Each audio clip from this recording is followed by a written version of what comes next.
की ही जमीन किंवा हा स्तंभ त्यांचं स्पष्टपणे उल्लेख आहे माळवदकर कुटुंबाचा की ही जमीन किंवा हा स्तंभ मला फक्त देखरेखीकरिता दिला होता. खरं आहे. मी इथला सिक्युरिटी गार्ड आहे. मग माझा प्रश्न काय, सिक्युरिटी गार्ड केव्हापासून मालक व्हायला नाही होऊ तर शकत. 1950 नंतर जर सरदार वल्लभभाई पटलांनी सगळ्या महाबोधी विहाराचं जसं झालं ना हा. तसंच विजयस्तंभात झालं. खालचा करून घेतल्या, मग तू कसं काय खालचं करू दिलं नाही स्वतःच्या जमिनीचं, मग तू तर देशद्रोही. वंदना मी म्हणते सुखी हो मंगल. मी प्रवीण चौधरी चैत्यभूमी ते जयस्तंभ भीमा कोरेगाव. हो हो हा खूप छान उपक्रम आहे. मी जयस्तंभाच्या मालकी हक्काविषयी आपणास प्रश्न छोटस एक विनंती करू इच्छितो.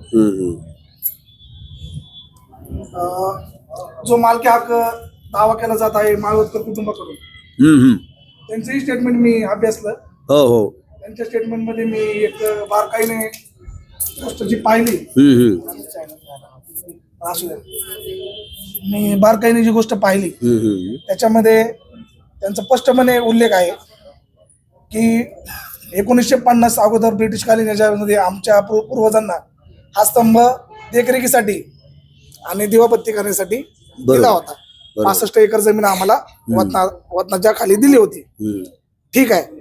माझा प्रश्न असा आहे, जर तुम्हाला देखरेख करण्यासाठी दिला होता किंवा तुम्ही तिथं रक्षक म्हणून तुम्ही काम करत होता, तर रक्षक कधीपासून मालक व्हायला लागले? 1950 नंतर लोहपुरुष आपले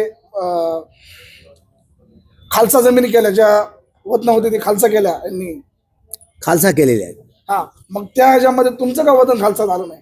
जर मग तुम्ही होऊ दिलं नाही, तुम्ही जर सातबाऱ्याला नाव लावली, तुम्ही तर देशद्रोही आहात. 26 जानेवारी 1950 पासून हा कायदा सुरू झाला, अंमल झाला. जुने कायदे जे असतात ना ते निरस्त होत असतात.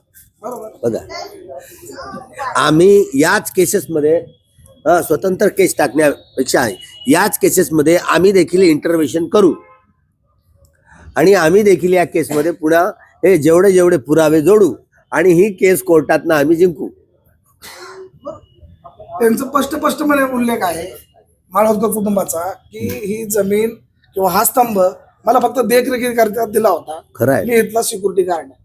मग माझा प्रश्न काय, सिक्युरिटी गार्ड केव्हापासून मालक व्हायला नाही होऊ शकत. 1950 नंतर जर सरदार वल्लभभाई पटलांनी सगळ्या महाबोधी विहाराचं जसं झालं ना तसंच विजयस्तंभात झालं. खालचा करून घेतल्या, मग तू कसं काय खालचं करू दिलं नाही स्वतःच्या जमिनीचं, मग तू तर देशद्रोही. वतन स्तंभही बाजूला राहू द्या, मग देशाच्या बाजूने जर आपण विचार करायला गेलो तर देशाच्या हितात त्या जमिनी त्यांनी ह्या खालसा केल्या होत्या, मग तू द्यायला पाहिजे होती. तू तर देशद्रोही झाला. मग तरी तो दावा ठामपणे करतोय आणि सरकार त्याचा पाठिंबा आणि पाठराखण का करतोय? पाठराखण म्हणजे त्यांचं सरकार असल्यावर काय करतील? हे महंताचं सरकार आहे ना, म्हणून त्या पुन्हा तुम्ही जा कोर्टात जा, आम्ही आमच्या श्रद्धेच्या आधारावर निर्णय देऊ. बरं झालं बाबासाहेब निर्माण झाले, त्यामुळे हा इतिहास तरी कळला. तरी नाहीतर कदाचित बाबासाहेब नसते तर हे काय सगळं गोलमाल असतं, आहे की नाही? किती आपत्ती झाली असती. आमचे सगळे हे खरं आहे. म्हणजे तिथेही त्या महंताला जेव्हा पाल राजा होता ना तिथे म्यानमारचा, त्यांच्यावर हल्ले झाले, त्याच्यानंतर याला नोकर म्हणून ठेवलं बरं का, याच्या हवाली नव्हतं केलं. आणि इंग्रज मग 1888 इंग्रजांनी त्यांची मालकी दिली. बघा, आंदोलन मग सुरू झालं अनागारिक धम्मपालांच्या नेतृत्वात. इथेही तसंच झालं. म्हणजे माळवदकर, आता त्याचं आडनाव काय होतं ओरिजिनल अगोदर? माळवदकर आणि नाही त्यांचं ओरिजिनल अगोदर जमादार का काहीतरी असं आडनाव आहे. दोन हा ते पदवी आहे त्यांची. खंडोजी मुनोजी आहे. माळवदकर आडनाव त्यांनी धारण केलेला लावलाय. माळवदचा राहणार होता का तो? युक्तिवादच होत नाही त्याच्या बाजूने.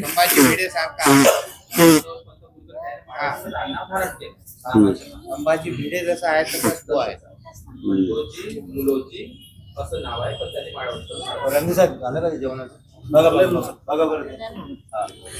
हे शेवटी हे इंटरव्हेन्शन करून आम्ही त्या केसमध्ये जाऊ आणि सगळे पुरावे जोडून ते केस जिंकू.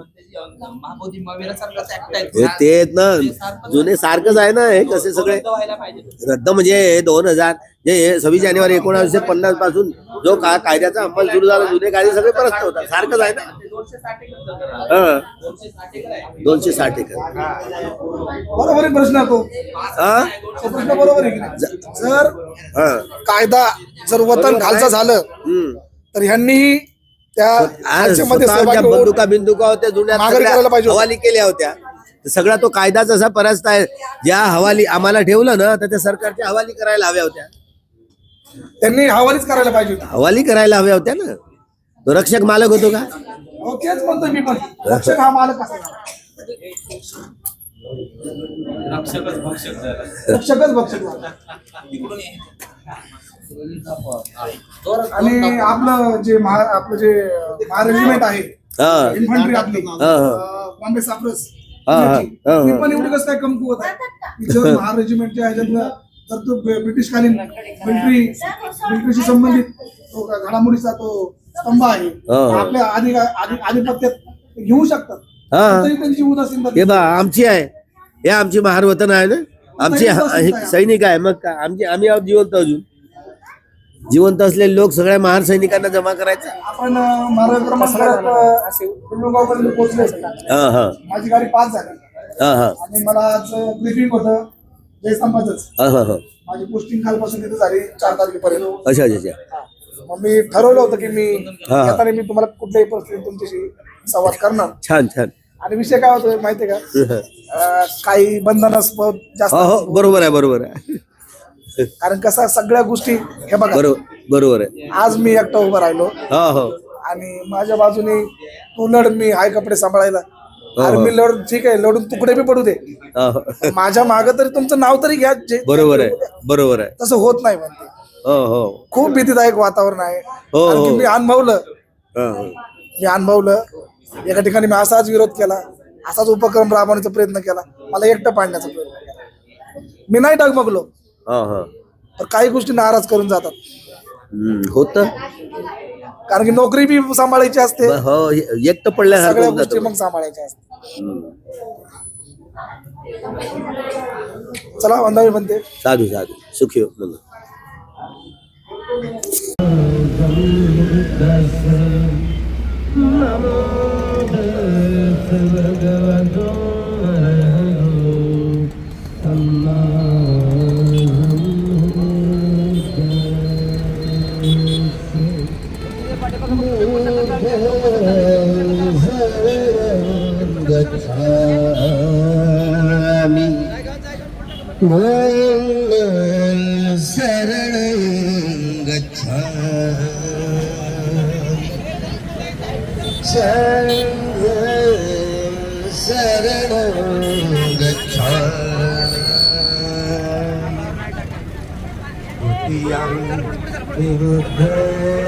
शरणं गच्छामि